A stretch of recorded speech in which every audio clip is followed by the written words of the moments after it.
එක ගමක් එක අසරණ කොල්ලෙක් හිටියා. ඔහුගේ දෙමාපියන් නැතිව ඔහු හැදී වැඩුණේ ඔහුගේ මහලු මිත්තනිය සමගයි. ඉතින් ඔවුන් දෙදෙනා දුප්පත් වුණත් සතුටින් ජීවත් වුණා.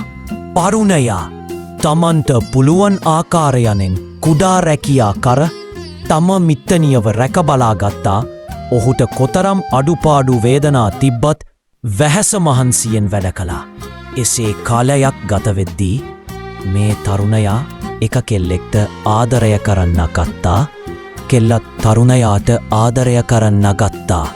ආදරය සුන්දර වරදකි කිසිදා සමාවක් නම් නැති මට පෙන්නලා ආලේ හැටි උඹ දුන්නු දුක හොඳටම. ඉතින් මේ අහිංසක තරුණයා තමන්ගේ වෙහෙස මහන්සිය නොබලා වෙනදාටත් වඩා මහන්සි වී වැඩ කරා. ඔහු එම තරුණියට ආදරෙන් බැඳුණා. එසේ ඔවුන් කාලයක් සතුටින් හිටියා. දුන්නු දුක හොඳටම ඇති.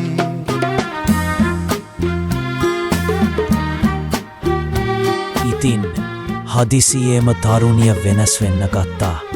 එය ඔහුට දැඩි ලෙස ආදරය කළ පසුව ඔහුව තනි කර ගියා. තරුණයාට එය දරා ගැනීමට ඉතාමත් අපහසු වුණා. මොකද ඔහු ඇබ්බැහි වී මෙන් ආදරය කළ නිසා. ඉන්දුවර නුවන් දැලි වැටි පැහි දැහැරි වෙලි උන්මාද වූයේ. සියලු දේ අහිමි වී ගිය ඔහු අන්තිමේදී නතර වුණේ මත්පවට අධික ලෙස ආශා කරන තැනේ. ඇත්තට ඒයි මේ ජීවිතයේ ඇති එක්කම පුදුමය. එනම් දුෂ්ටයන් මත්පැන් ලෝලීන් ඉපදෙන්නේ නැත. ඔවුන් නිර්මාණය වෙනේ ලෝකයා නිසාය. දරා ගැනීමට අසීරු තැන් මිනිසුන් දරාගත්තේම මත්වීමටනි. මෙය හොදින් මතක තබාගන්න ඔබද සතුටුවීමට කැමති දෙයක් කළ හැකි. එය ඔබේ ජීවිතය නිසා නමුත් කවදාවත් තවත් කෙනෙකුගේ සිතක් සමග සෙල්ලම් කර සතුටු වනා දරන කුපා.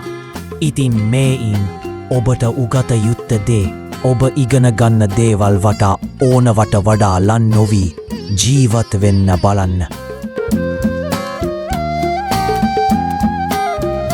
පුලුලුරු තලා විනා බඳී දෙවටි රත්ඇඟිලි බැඳි නින්නා